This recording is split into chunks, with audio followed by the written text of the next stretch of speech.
Welcome to our channel. Today we how to withdraw your SIM swap alerts from Google Fi step by step clearly. To withdraw your SIM swap alerts from Google Fi, start by opening the Google Fi app on your mobile device.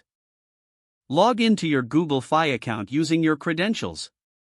Once you're logged in, navigate to the account section of the app. Look for the settings option within your account menu. In the settings menu, find notifications or alerts. Tap on this option to manage your notification preferences.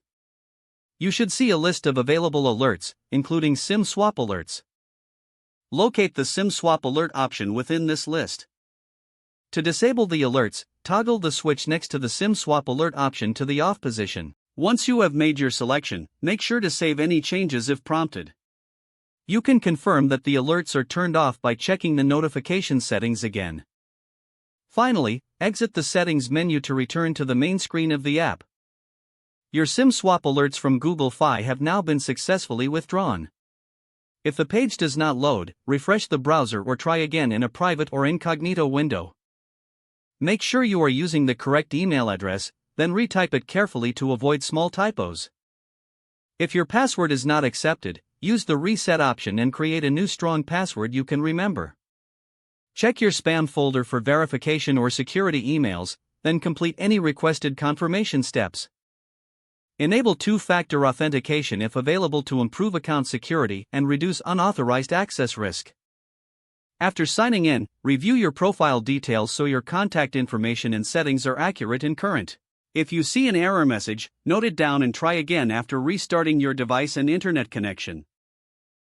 Log out when you finish, especially on shared devices, to keep your account and payment information secure. If the page does not load, refresh the browser or try again in a private or incognito window. Make sure you are using the correct email address, then retype it carefully to avoid small typos. If your password is not accepted, use the reset option and create a new strong password you can remember.